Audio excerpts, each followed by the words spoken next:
Assalomu alaykum qadrbaland qadrdonlarim. Mana bugun bir opaxonimiza bir bakalashga makulatura yig'ib, o'zlari ayol hollarida makulatura yig'ib topshirib ro'zg'or tebratadiganlar bir pressip podarka qilyapmiz. Assalomu alaykum. Assalomu alaykum. Yaxshimisiz? Aydingizmi?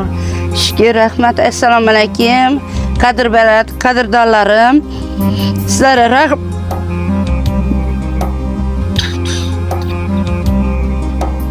Hayajonlanma. Ma qarang, xudo xolasa. Shuni podarka etibdi ekan. Rahmat shunga. Sizlar chin dildan duo qilib tursangiz, Chin dildan duo qilaman. Rahmat.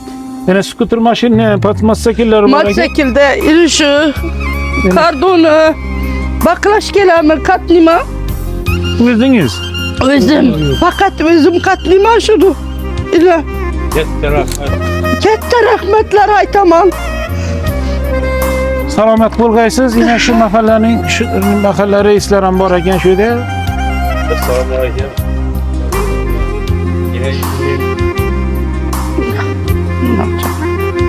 Burada yordam qilib turibdilar.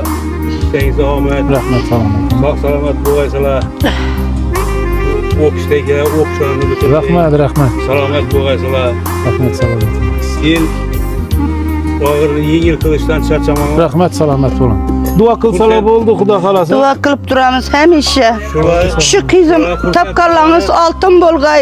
Shu qizim o'qishlarni bitirib qizil diplomlar bilan kelgay, Xudojonim. Rahmat, salomat bo'ling.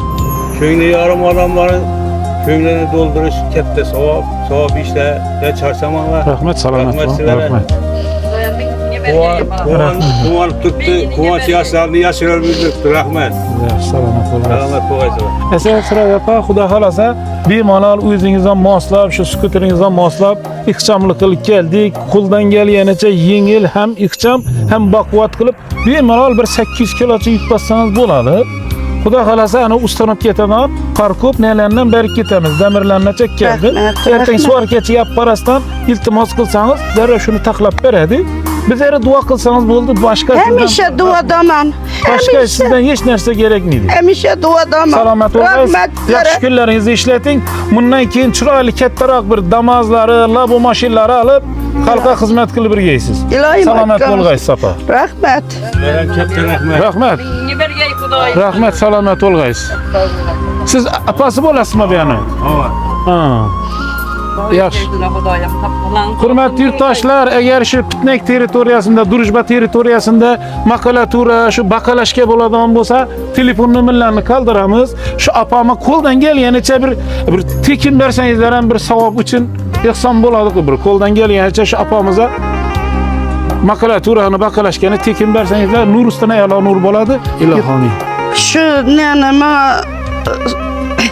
ehsonat berdilar. Xudojonim bular biridan mingi bergay. Alloh taologa Xudodan shuni so'rayman, boshqa esiz. Hurmat, rahmat. Bir mahalla raisi aka, sizga ham katta rahmat. Qo'ldan kelgancha like bosib tarqatib qo'yamiz. Shu opamizning bizlarga hech qanday bir hech narsa kerak emas. Opamizga qo'ldan kelganicha shu tekin bakalashkalari, makulaturani tekin bersalar bo'ldi. Shuning uchun telefon nomerlarini qo'yib o'tamiz opamizning. E'tiborlaringiz uchun rahmat. Salomat bo'lasiz.